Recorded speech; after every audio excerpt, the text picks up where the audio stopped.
Yeah. The radiator hums in that uneven way it always does around 3 in the morning. I watched you move the heavy ceramic mugs to the top shelf today. The ones we rarely use but keep because they belong to your grandmother. Oh, it wasn't a grand gesture, just the way your shoulder leaned into the cabinet door. I realized then that I've stopped looking for signs and started just looking at you. I remember when we first moved in, how we argued about where the desk should go to catch the light. Now there are coffee rings on the wood that we never bothered to scrub away. They look like a map of all the mornings you didn't rush to leave.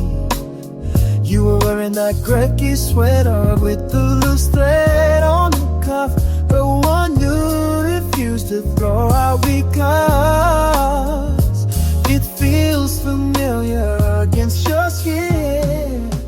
It isn't a wildfire or a sudden shift in the weather. It is the steady weight of your boots by the front door and the way you leave the news playing low so I don't wake up to silence. I am staying because the ordinary version of us is the only place where I feel completely honest. I don't need a promise written in stone when I had the way you passed me salt without me having to ask. We've outgrown the need for long explanations or late night debates about where this is going. It has already arrived.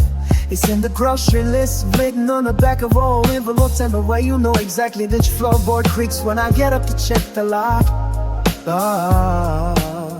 There is a profound safety in being known so thoroughly that even my silences make sense to you. Yesterday you were standing by the window, squinting at the bird feeder we forgot to fill. Your hair was messy and you looked tired from the heat, but I felt a sharp pain of gratitude just for the fact that you exist in the same square footage as I do. I didn't say anything at the time, I just went back to chopping the onions for dinner, feeling the sting in my eyes and the comfort in my chest. There is a specific kind of taste in knowing your flaws and how you see mine. Laid out like laundry on the bed, we don't hide on our edges anymore. We just navigate around them like the furniture we learn not to trip over in the dark. It is a quiet, deliberate choice I make every time I see your keys on the counter. It isn't a wildfire or sudden shift in the weather. It is the steady weight of your boots by the sundown and the way you leave the news playing on so I don't make up the silence. I am staying because the ordinary version of us is the only place where I feel completely honest. But I don't need a promise written in stone when I'm not the way you pass me the salt without me having to ask. It isn't a wildfire or a sudden shift in weather. It is the steady heat of your boots by the front door and the way you leave the news playing low so I know we got silence. I am staying because the ordinary version of us is the only place where I feel completely honest. I don't need a promise written in stone where I had the way you passed me salt without me.